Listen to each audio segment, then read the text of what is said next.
Bora, meu povo! Mais um Comente de Bíblia para nós. Hoje estou aqui de novo com a minha filha Daça. As mais próximos chamam de Manuzinha. Tá bom? Hoje nós vamos dar continuidade aqui na página 1121 da Bíblia em ordem cronológica. Se você tem uma, é só procurar. Se não tem, compre. É a melhor Bíblia que existe no mundo hoje. Tá bom? E o texto você vai me seguir vendo em João capítulo 13, versículo 1 ao 20. O tema é Jesus lava os pés dos discípulos. Deixa o seu like. Se inscreve, compartilha. Compartilha. Vamos dar visibilidade a esse canal e a essa obra.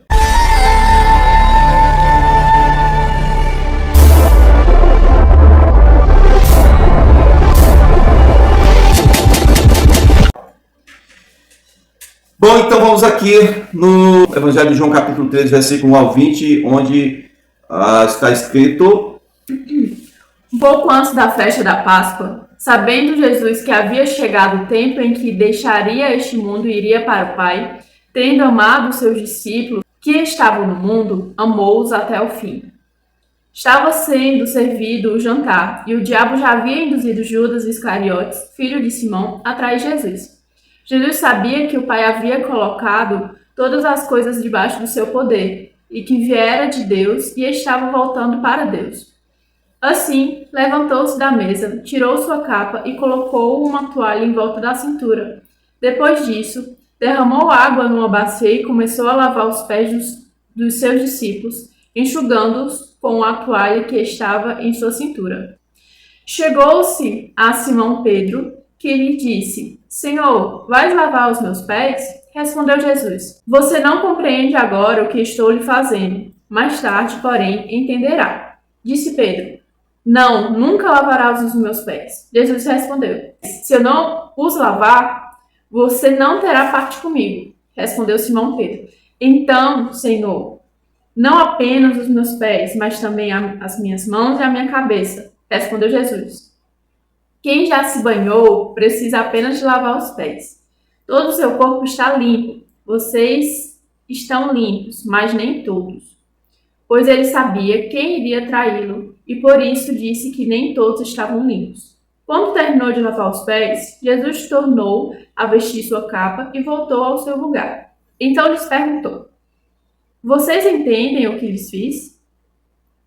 Vocês me chamam mestre e senhor, e com razão, pois eu sou.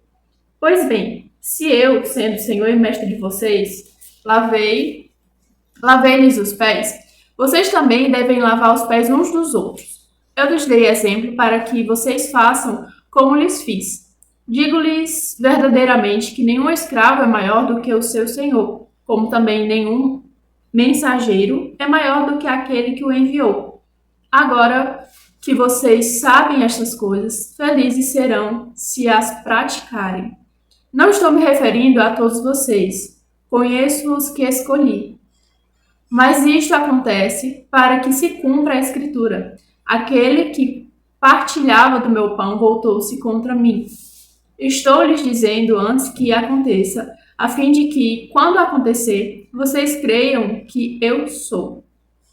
Eu lhes garanto, quem receber aquele que eu enviar, estará me recebendo, e quem me recebe, recebe aquele que me enviou. Amém! Pois bem, que texto longo, né? 20 versículos, que maravilha. Boa leitura, hein? Obrigada. Bom, gente, essa questão de lavar pé, pra gente aqui, sei lá, parece uma coisa que não se encaixa, porque aqui ninguém, na nossa cultura, embora nosso país tenha sido colonizado por judeus, tá? Você sabia disso, né? Eu descobri há pouco tempo, estou gostando tanto disso. A gente só pegou as partes boas da cultura judaica, tipo, benção mãe, benção pai, né? E a época também, né? Na nossa época, atualmente. Que a gente já tem transportes e tal. Então, não tem tanta necessidade de estar lavando os pés dos outros. Agora, veja bem, quando você fala lavar pés, você lembra logo do costume dos antigos. Abraão, chegava alguém na tenda dele, ele se dobrava até o chão. Mandava sacrificar um animal. Fazia o melhor atendimento possível. Fica implícito. Não fica declarando, peraí, enquanto eu vou arrumar o animal ali. Com toda certeza. Era costume, desde a antiguidade, lavar os pés de quem estava vindo caminhando para dar descanso, né, àqueles, os caminhantes, né?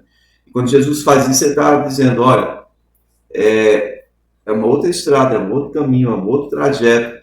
Então, vamos lavar aqui seus pés, limpar essa poeira aqui, e vamos seguir.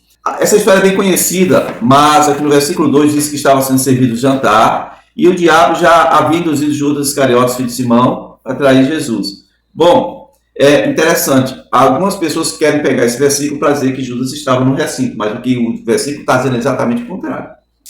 Olha, o diabo já havia induzido Judas Iscariotes, filho de Simão, para trair Jesus. Em que momento? No momento que o jantar terminou.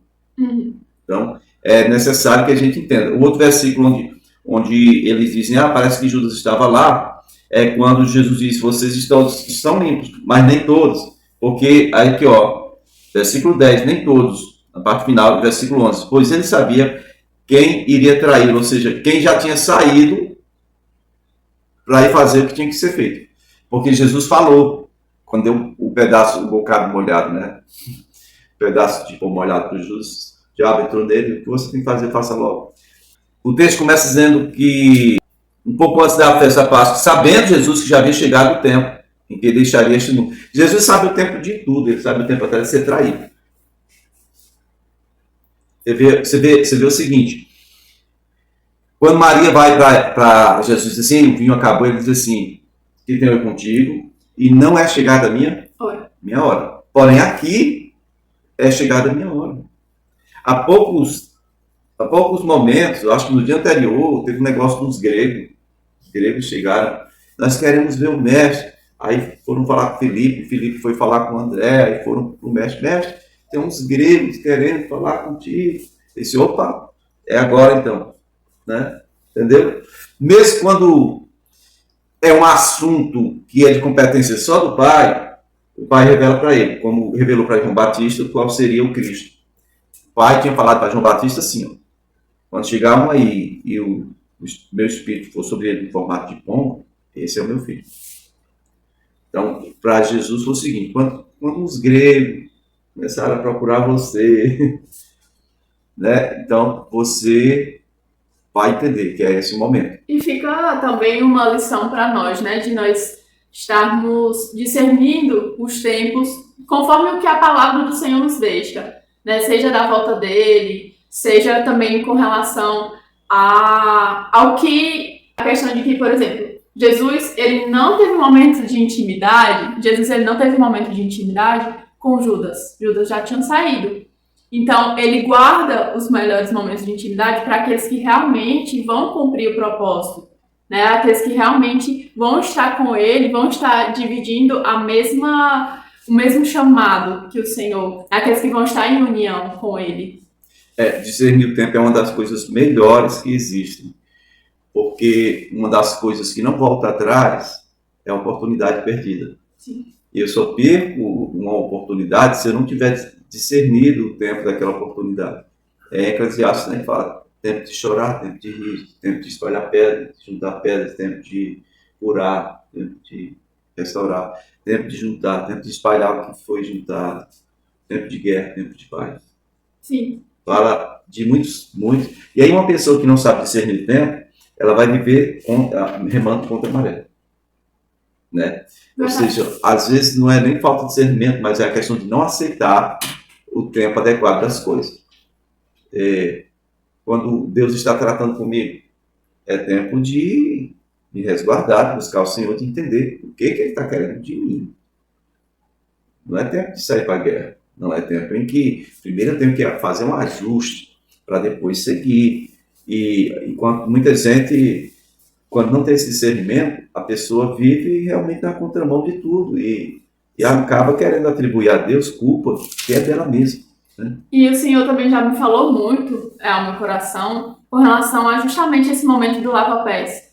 Porque tem algumas pessoas que são mais imperativas e não querem parar, né? Só que é necessário parar. É necessário parar para ter um momento de intimidade com o Senhor, de recalcular, de purificação, de estar ali junto com o Senhor. né? Eu entendi o imperativo aí.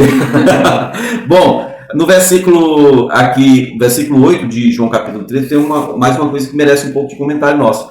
Quando Jesus chega para Pedro, olha, quando diz que ele chegou para Pedro, dá a ideia de que ele chegou no final da mesa. Não sei se do lado direito ou do lado esquerdo, mas a mesa era da altura de uma cadeira nossa em formato de U. A pessoa mais importante ficava no meio e as demais, os mais honrados, iam ficando. Pedro, ninguém sabe por quê. Ele não era Jesus que escolhia isso. Eles mesmos diziam, não, peraí, sai que sou eu. Ou, ei, vocês já estão perto do mestre, vá para lá, agora sou eu. Entendeu? Pedro estava de lundum, eu acho, por alguma coisa que Jesus falou. Que é assim, às vezes quando o Senhor fala coisa, é difícil a gente aceitar, né?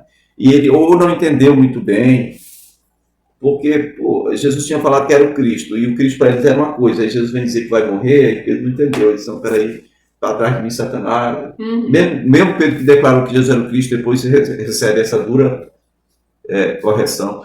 Pedro estava lá no final da mesa. Quando Jesus chega lá e diz, epa, a mim, os meus pés o Senhor nunca vai lavar, para aí. Por quê? Porque Pedro entendia que aquilo era um papel muito baixo para o mestre. Aquilo não era coisa para o Messias. O Messias para Pedro, o Messias era o Messias, o Filho de Deus, o cara, o maior sujeito que já pisou nessa terra. Como é que ele vai lavar meus pés? De jeito nenhum. Então a visão de Pedro não tinha mudado até ali. De forma alguma o Senhor vai lavar meus pés. De forma alguma vou deixar que aconteça algo contigo. Ele é extremista e é imperativo e fala besteira. Eu ainda prefiro ele do que Judas, tá? Melhor um imperativo que fala besteira do que um traidor, ladrão. Bom, aqui, escuta. Aí está a situação. Preste bem atenção aí. Quem lê, entende. Ele diz, olha, aí o Senhor diz assim, se eu não te lavar os pés, você não tem parte comigo. Como é? O que Jesus está estabelecendo aqui é uma forma de conexão com os seus discípulos. Ou seja, meus discípulos não lavam os meus pés, porque eu sou o maior. Sou eu que lavo os pés dos meus discípulos. Se eu não lavar os seus pés, Pedro, você não é meu discípulo. Você não vai ter o reconhecimento de um discípulo meu. Sim. Entende isso? E aí eu estava comentando com meu pai essa parte, como essa parte pode ter uma ligação com algo espiritual, sempre tem, né, claro, mas atualmente, né, porque nós não podemos ter intimidade com o Pai, com Deus, se nós não formos purificados pelo sangue de Jesus, se nós não formos purificados pela palavra. Por isso que nós precisamos primeiro estabelecer uma aliança com Cristo, para depois nós sermos purificados, depois sermos levados a um lugar de intimidade com Ele. Maravilha, é isto mesmo. E olha bem, aí Pedro exagera, né? Eu sou o Pedro, cara, só que assim, dos últimos dias, né? O Senhor teve que tratar tanto comigo já, que assim, como é que é? Se o Senhor não lavar meus pés, então eu tenho parte contigo. Não, né? Então tá bom, vamos fazer o seguinte, o Senhor lava os pés, as mãos e a cabeça. Lava tudo. Eu quero que o Senhor me dê um banho completo. Eu quero ter parte com o Senhor. Eu quero tudo com o Senhor.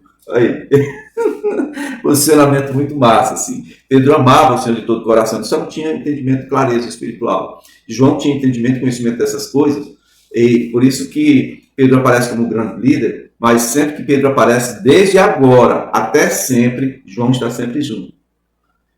E é tipo assim, Pedro é o cara da Força Armada, de vamos resolver, matar esse... De tomar a frente. De posição, bora rapaz, bora todo mundo, vamos! E João assim, peraí, no tempo de Deus a gente vai, tá ligado? Os dois saem correndo para ver, né? Depois a gente vai ver isso mais para frente.